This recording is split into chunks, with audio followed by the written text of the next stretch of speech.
Aquí en Esferas de Poder vamos a dar la bienvenida a nuestro invitado especial en la entrevista central, el historiador Manuel Núñez. Muchísimas gracias por el gran honor de estar con nosotros aquí en Esferas de Poder. Muchas gracias, Federico, aquí como para responder a las preguntas. Fíjese, don Manuel, usted que es un historiador que profundiza en las relaciones extranjeras, en las relaciones internacionales, en el proceso migratorio, sabemos que este proceso, valga la redundancia, tiene un componente territorial, pero también de política internacional. En los países donde se producen estos procesos siempre hay una discusión a través del mecanismo que se utiliza como parte del principio de territorialidad. Aquí el caso haitiano y el dominicano siempre presentan esa radiografía de lo que es el proceso migratorio. Hubo una encuesta reciente que refleja la cantidad de inmigrantes que existen en el país, 497,000, si mal no recuerdo el dato. Sin embargo, algunos sectores difieren acerca de los resultados de ese arqueo. Quisiéramos saber cuál es su punto de vista en términos generales acerca de esta situación. Yo creo que, en primer lugar, una encuesta no es un censo. Una encuesta es una estimación y yo entendía que se hacían encuestas para averiguar la opinión, porque la opinión no se puede medir de manera exacta preguntándole a cada persona, porque en el momento mismo en que uno termine de preguntarle a la última, ya las primeras habrán cambiado de opinión, sino que uno hace una muestra, o sea, toma, como cuando uno toma el tejido del cuerpo para saber si está necrosado, si tiene células cancerígenas, pues uno no destaza al paciente, sino que se toma una pequeña muestra para averiguar cuál podría ser la composición de esa área. Lo mismo ocurre con la encuesta. La encuesta es una muestra pequeña para averiguar opiniones, pero aquí se ha hecho una encuesta para averiguar nacionalidad, y eso evidentemente ya es una irregularidad, porque la nacionalidad no es una opinión. Aunque los haitianos crean que son dominicanos, no son dominicanos, sino lo son. Es decir, entonces en todo esto, esta encuesta parte de la misma falsedad que la primera. ¿Qué ocurría en la primera encuesta de la ONE? La primera encuesta de la ONE, por demás, cabe decirse que estas encuestas están siendo realizadas con empadronadores del Centro Bonó, que han colaborado, lo dice claramente en la primera encuesta la señora Sonia Vázquez, que es la comisaria de la ONU, que también trabaja para una ONG pro-haitiana, y el señor Wilfredo Lozano, caracterizado por su defensa en promover la inmigración haitiana hacia el país. O sea, y además que es de varios grupos que están igualmente en esas situaciones de apoyo a esa inmigración. O sea que la encuesta la han hecho las personas que tienen necesidad o tienen intenciones de ocultar la verdad y de tratar de desdramatizar el tema que el pueblo dominicano ve de una forma muy diferente. En la primera encuesta, estas personas tuvieron la osadía de dejar a 800 personas entre paréntesis. Dice, bueno, mira, aquí hay 400,000, de 500,000 extranjeros, hay 400,000 haitianos y hay 800,000 que no se sabe bien, que dicen que nacieron en Haití, pero que no son haitianos, y lo dejaron en suspenso. Y entonces, naturalmente, con ese bache enorme, la segunda encuesta repite el mismo fenómeno. O sea, deja en suspenso, entre paréntesis, a esas personas que obtendrán la nacionalidad, según ellos, porque dicen es lo que ellos dicen, que han nacido en el país, aun como si eso fuera una garantía de ser dominicano. Eso no es la garantía. Hay que nacer en el país como dominicano para ser dominicano. Si usted nace como haitiano, es haitiano. Punto, porque ahí el fenómeno del jus sanguinis existe en los dos países. Los hijos de dominicanos son dominicanos y los hijos de haitianos son haitianos donde quiera que nazcan. Ahí no entra el territorio, sino lo que entra es la vinculación consanguínea, el enlace consanguíneo con el entronque de cada uno de los pueblos que comparten el señorío de la isla de Santo Domingo. Entonces, esta gente, con esa falsedad, vuelven y la repiten en la segunda encuesta, pero hay cosas que delatan la falsedad de todo el tinglado que han montado, y es el hecho de que cuando ellos dan los porcentajes de población haitiana en cada una de las provincias. En las provincias, en las 5 provincias fronterizas, Dajabón, Elías Piña, Pedernales, Independencia, el porcentaje es de 18 a 22%. En varias provincias, en más de 10 provincias, hay más de un 15%. O sea que si los porcentajes poblacionales son tan altos, ¿cómo es posible que en el conteo final sean tan bajos?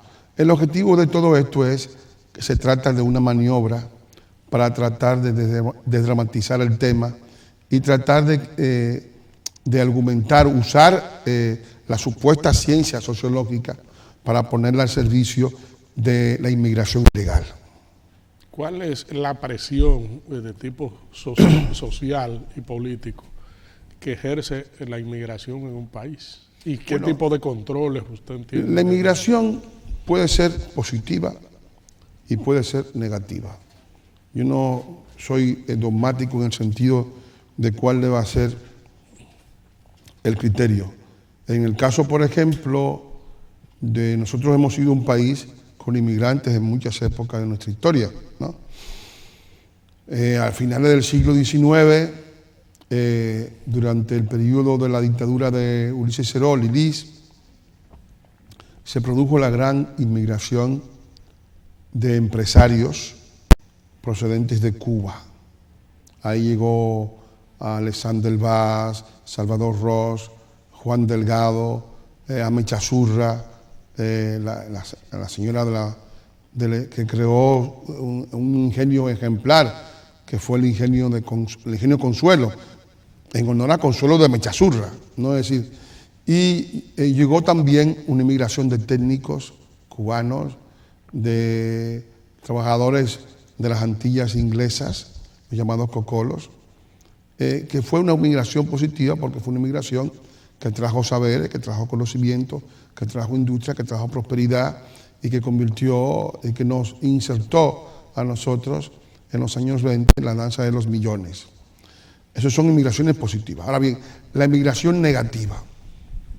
Cuando una inmigración desnacionaliza el empleo, destruye las conquistas sociales del pueblo original, que es el pueblo dominicano, se convierte en una amenaza internacional desde el punto de vista de que mantiene el país en una zozobra permanente de denuncias, tratando de arrebatarle a los dominicanos su derecho a la autodeterminación.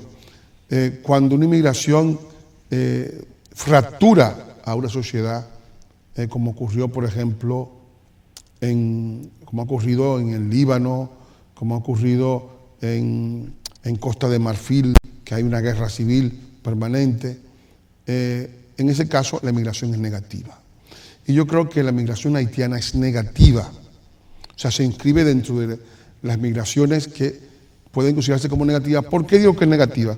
Es negativa primero porque denacionaliza la agricultura, la construcción, los servicios. Eso ya es un fenómeno ya que crea todo un sistema de inestabilidad y de empobrecimiento de los pobres más pobres de la República, pero al mismo tiempo de enriquecimiento de los más ricos, porque los más ricos, como los salarios no suben, porque hay una gran cantidad de personas que han ingresado indebidamente al mercado laboral, pues los empresarios que emplean esa inmigración pues ganan más, pero también los pobres son más pobres porque son excluidos del mercado de trabajo y al mismo tiempo crean otros problemas sociales. Crece la delincuencia porque no hay el mecanismo de supervivencia de los dominicanos, ha sido anulado, crece la prostitución, crece el narcotráfico, crece todo lo que es la migración ilegal hacia otras tierras, crece la desesperanza, se fractura la familia nacional.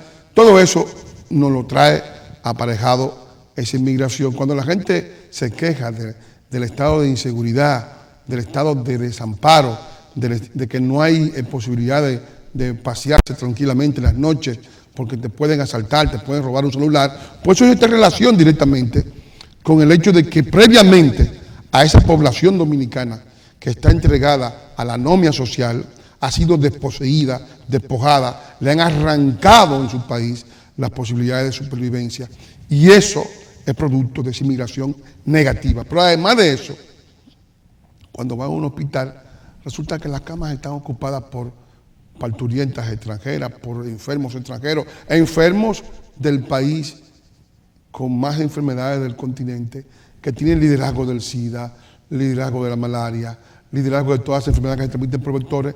Y yo creo que a ningún país le conviene importar enfermedades de un país con esa característica para destruir su sistema sanitario. Pero además también está esa migración metida en las escuelas. O sea, es decir, creándole un problema a la educación que ya de por sí no es halagüeña, porque estamos ocupando los últimos lugares en el continente según la prueba PISA, la prueba TERS y la prueba CERCE. Las tres pruebas que ha encomendado el Ministerio de Educación demuestran que la educación, en el caso nuestro, en estos últimos años, ha sido un formidable fracaso. Pero, ¿y qué impacto tiene el proceso de regulación frente a esto que usted plantea? Bueno, el proceso de regulación ha sido un fracaso porque se han gastado más de 3.000 millones de pesos en ese proceso. Él fue asumido por el señor Fadul en algún momento, ignorando a migración, y él inscribió a 200 y tantos mil, o sea, solamente inscripción, ustedes que hablaban de 400.000, él inscribió a 200 y tantos mil, 250.000 para ser regularizados en ese proceso. ¿Pero qué resulta? Las inscripciones se hicieron de manera irregular, porque ahora mismo acaba de concluir el proceso, según el encargado en migración, el general Núñez Veloz, y resulta que en la conclusión del proceso, después de haber hecho 3 prórrogas, tiene 5 años ya el proyecto, con 3 prórrogas, solamente 8.000 y tantos han mostrado los papeles que han tenido 5 años para buscar y demostrar que tenían arraigo, que tenían lo mínimo, es decir, se ha pedido lo mínimo.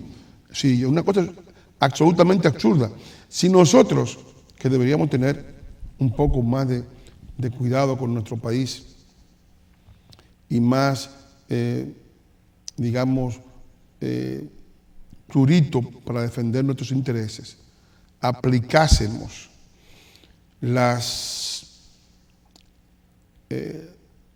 providencias que los haitianos aplican en su sistema de migración. O sea, para emigrar a Haití, Haití exige una cuenta bancaria de 5.000 gurdes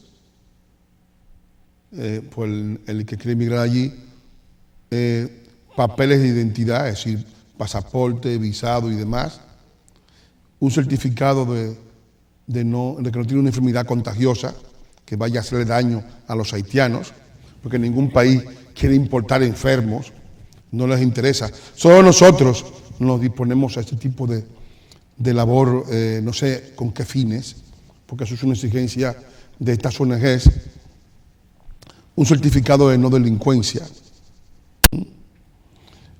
un seguro médico, que venga, una carta dirigida al Ministerio del Interior de Haití que puede rechazarla o admitirla, o sea que ellos se dan el lujo de decir, nosotros no tenemos que dar ningún tipo de explicación. Y entonces, si ellos exigen todas esas cosas, sea, ¿por qué cuando nosotros exigimos las mínimas? O sea, ¿por qué si nosotros le exigiéramos a ellos eso, fuera eso racismo por parte nuestra? O sea, cuando ellos le exigen a los demás, no es racismo. Pero cuando se lo exigen a ellos en otros países, eso es racismo. Es una situación absolutamente insólita, pero es parte del chantaje en el cual nos han hecho naufragar los grupos que han hecho esa encuesta. Los mismos grupos, son esos mismos grupos que están detrás de todo este tipo de labor de destrucción de la nación dominicana.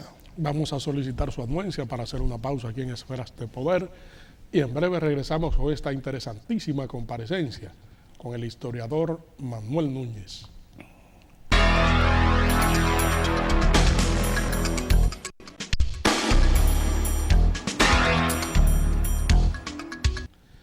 Estamos conversando aquí en Esferas de Poder con el historiador Manuel Núñez. Don Manuel, usted hablaba, hacía una retrospección y profundizaba acerca de los requisitos a nivel migratorio. ¿Cree usted que entonces, partiendo de sus explicaciones, hay que reforzar los requisitos, tal y como lo plantean otras naciones? Usted puso el ejemplo de Haití, por ejemplo. Yo sería partidario de un tipo de reciprocidad. Es decir, los haitianos exigen una cuenta bancaria, un certificado de salud, un certificado de no delincuencia, un visado, un contrato de trabajo por parte del empleador que va a emplear al inmigrante. Antes de entrar en Haití hay que tener todo eso.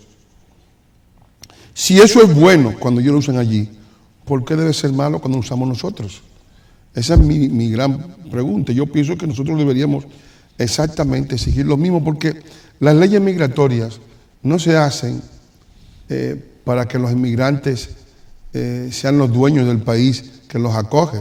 Se hacen para proteger al país que acoge de la avalancha humana que puede significar una inmigración, que puede destruir toda una serie de sectores, que puede destruir la convivencia, que puede destruir la familia, que puede importar enfermedades o traer delincuencia. Es decir, que no son, o sea, el hecho mismo de que ahora aparezcan personas que se dedican a vivir de la inmigración, en algunos casos la inmigración ilegal, pues no es la facultad de ellos para privar la defensa de los derechos humanos de esos inmigrantes, no nos faculta a ellos para privar la defensa del derecho humano del que vive en su país.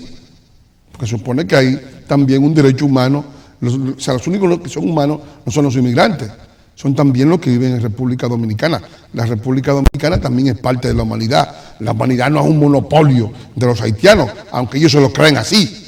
O sea, ellos se lo pueden creer, por eso son cosas de ellos, ¿no? Es decir, la humanidad son muchas personas y nosotros también formamos parte de la humanidad con nuestro derecho a vivir en nuestro país tranquilamente, sin ser asaltados, sin que se nos quiera despojar de nuestro fuero de soberanía, porque eso es un derecho humano, tan humano como el que más. La controversialidad del tema migratorio ha llevado, por ejemplo, a los Estados Unidos a plantear la construcción de un muro en la frontera con México. También en la República Dominicana ese fue un tema de amplia discusión. ¿Qué usted cree sobre eso? Los Estados Unidos no han planteado la construcción de un muro. Los Estados Unidos han construido un muro. Primero, porque también la prensa desinforma, porque mucha gente habla sin saber. El muro está desde Douglas hasta Calexico. Sí, pero o sea, lo que pasa es que quieren completarlo, ¿no? Lo que quieren es completarlo. Donald Trump incluso hizo una reunión con Donald Trump, tratando el tema. Sí, Donald Trump lo que se ha planteado es completar el muro que inició Clinton. Cuando Clinton lo inició, como Clinton era liberal, pues se pasa bajo silencio, nadie dice nada, porque lo dice alguien que está investido para poder construir un muro. Ahora que hay un republicano, como un republicano, hay que denunciarlo y decir que es un dictador, un montón de cosas, ¿no? De insultos, cosa muy común en estos grupos. Entonces, ¿qué resulta? Ese muro que está construido en 1.500 kilómetros, de los 3.000 y tantos de frontera, hay 1.500 kilómetros que ya son muros en los Estados Unidos. Ese muro, por ahí entraban 525.000 personas anualmente. Dicen los enemigos de los muros, que ha sido un fracaso, porque ahora están entrando por ese mismo muro 27.000 personas. O sea, el muro ha sido efectivo, porque si de 520 y tantas mil que entraban, ahora entran 20.000 o 20 y tantos mil, ¿verdad? Y nada más. O sea, quiere decir que se han ahorrado 500.000. O sea, que evidentemente alguna utilidad habrá tenido el muro, si apenas pueden, aún con la situación actual, decir que por ahí, por esa zona, nada más puede entrar una cantidad 500 veces menor que la que entraba antes. O sea, evidentemente es una situación digamos, de preocupación, porque en los Estados Unidos tienen 12 millones de migrantes ilegales, que significan el 3,2% de la población estadounidense. O sea, nosotros tenemos una inmigración ilegal de más de un 15% de haitianos, calculando que habrá más de 1 millón, ¿no? Que es realmente la estimación que el pueblo, a ojo de buen cubero, entiende que hay. Algunos dicen que más, que si llegan a 2, pero bueno, vamos a suponer que en una situación media, mínima, hay un 15%. Entonces, si los Estados Unidos, con un 3% de población ilegal inmigrante, está planteando un muro, nosotros con un 15% no debemos plantearlo. Se supone que un 15 debe ser de mucho más alarma, sobre todo si cuando medimos el impacto demográfico en un territorio y el otro, en los Estados Unidos la densidad poblacional es de 34 habitantes por kilómetro cuadrado. En Haití la densidad poblacional es de 360 habitantes por kilómetro cuadrado y la República Dominicana es de 198 habitantes por kilómetro cuadrado. O sea que tenemos una densidad poblacional de alto riesgo en ambos casos, porque es una isla sobrepoblada, más poblada que el resto del continente. En toda América del Sur, la densidad poblacional son 24 habitantes por kilómetro cuadrado. En América Central es de 79 habitantes por kilómetro cuadrado. Y en América Central, en algunas zonas son muy pobladas, como Guatemala o El Salvador, pero hay otras muy vacías, como Panamá o Nicaragua. Y en México, que se considera un país que tiene problemas de sobrepoblación, de que hay muchos planes de contingencias para lo que es la planificación familiar, porque México tiene mucha población. En México son 60 habitantes por kilómetro cuadrado. Entonces, nosotros que tenemos 199, 198 y Haití que tiene 360, pues estamos bajo una situación, desde el punto de vista demográfico nada más, de una gran amenaza. Y deberíamos prever, sobre todo lo que llamamos la República Dominicana, un plan de contingencia que implique que nosotros hemos venido, o sea, al mando generacional, sin tener el control pleno de nuestro país, a continuar la historia de la República Dominicana, no a finiquitarla, haitianizándola. Pero un muro sería una solución para eso. Los muros, es mejor un muro que una guerra, siempre, ¿no? La guerra siempre al final pues terminan para hacer un muro. En muchos casos en el mundo hay más de 100 y pico de muros. Hay muros en Israel, el muro en Europa, hay muros en Melilla, en muchos países hay muros porque si se coloca un muro es para evitar un conflicto mayor. Pero además, en los países donde se ha colocado muro, pues se quiera decir lo contrario, la inmigración ha disminuido porque no ha podido rebasar el muro, sencillamente. O sea que evidentemente si pones obstáculos al ingreso ilegal, pues el ingreso ilegal tiene que disminuir. O sea, si tú pones un muro en alguna frontera, por ejemplo en el caso de Hungría, que ahora hay un muro, pues ahora el ingreso ilegal disminuye. O sea, y lo mismo ocurre en cualquier otro territorio donde se planteen políticas de control. Los mexicanos que se viven quejando del muro estadounidense tienen un muro en el sur de México contra Guatemala, y por ahí no entra nadie, o sea, nadie entra a México, o sea que ellos consideran que el que ingrese ilegalmente en México es un delito que debe ser penado, que debe ser prohibido, interdictado por un muro, mientras que cuando ellos sí lo hacen en Estados Unidos debe ser un privilegio. Pues no, si yo pienso que cada uno habla de sus intereses. O sea, el muro es bueno cuando México lo construye contra Guatemala y es malo cuando Estados Unidos lo construye contra México. Eso es una doble moral, no es decir, una situación exactamente, digamos, de invalidez teórica de lo que plantea. Lamentamos que el tiempo haya terminado, don Manuel, en una conversación tan fructífera y ferviente como esta, y con un tema que genera muchas pasiones, como es el migratorio, esferas de poder. Será siempre un canal abierto. Muchas gracias. Gracias a ustedes, amigos televidentes, por habernos acompañado en esta interesantísima comparecencia con el historiador Manuel Núñez, en breve Esfera Jurídica, con la experta en Derecho Público, la doctora María Mercedes Gonzalo, aquí en Esferas de Poder.